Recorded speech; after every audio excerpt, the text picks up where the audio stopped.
Now, for some more analysis on the meeting and the press conference, I'm joined by somebody with the same name as me, Maria Beat, who's a contributor to the Daily Sabah in Istanbul. Great to have you here in the studio, Maria. So President Putin mentioned the withdrawal of Idlib, and he said this is the US withdrawal of troops from Idlib being a positive step. Why do you think he said this? Well, you know, the Russian position is that if American withdrawal really happens, because Putin keeps saying that if it happens, it means that he's a bit skeptical that Americans would leave. In his understanding, it will give an opening for some kind of potential for political resolution of the Syrian conflict.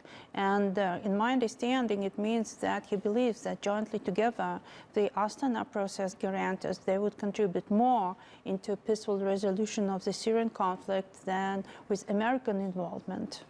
Okay, and just to correct myself, I said Idlib, but I meant Syria. Yeah. And now I do want to focus on Idlib.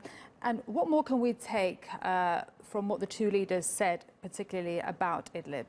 Well, first of all, they do appreciate the situation in Idlib is quite difficult, which is no surprise, because when they signed the memorandum on the de-escalation zones in May 2017, already at that time, Idlib was specified as a very special and difficult for any kind of resolution place. We may recall that in May 2017, they launched an agreement on 3 de-escalation zones, and on the fourth, the Idlib zone, they managed to come to an agreement only in September.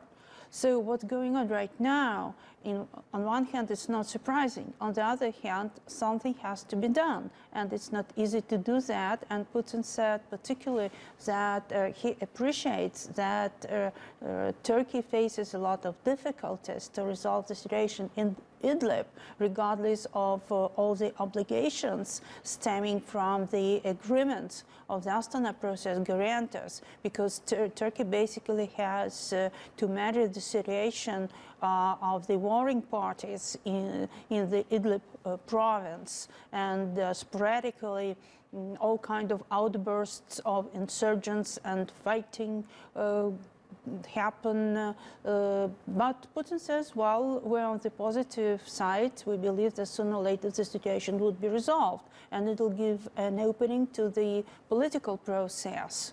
Mm-hmm. And we saw there President Putin talking about a letter, and this is Germany and France who wrote a letter addressed to the UN Secretary General regarding Syria. What more can you tell us about this? Well, that's an interesting point to make, because he said that, well, first of all, Turkey and Russia have been working intensely on the composition of the Syrian Future Constitution Committee, basically on committees that would draw a new constitution for Syria. And when this process was started, they were working jointly together with Stefan de Mistura, the UN representative. So Turkey and Russia contributed quite an effort to the composition, and they thought that they did a good job. And the matter was touched upon by the meeting of Turkey, Russia, France, and Federal Germany in October in Istanbul. And everything looked to be on the positive side.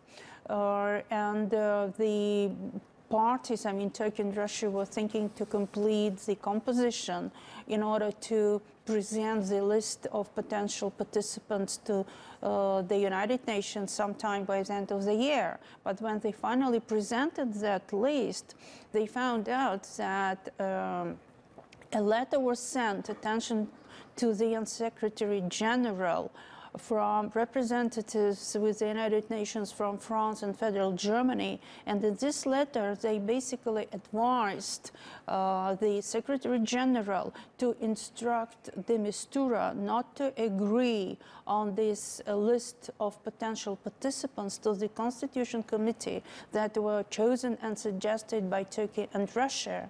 And Putin repeatedly said that they were taken by a lot of surprise, because they thought that they done a proper job. So basically, this kind of letter, this kind of position in France and Germany undermines strongly the effort of the Astana process guarantors. But still, he is very positive and he's very flexible, and he said we will continue working with France and Germany on this issue. And it'll be interesting to see, because de Mistura is of course leaving, to see what happens with the person that takes over with regards to this. Maria, thank you very much for your thoughts and your analysis and being here with us in the studio. Thank you very much. That's Maria Beat, and she's a contributor for the Daily Sabah here in Istanbul.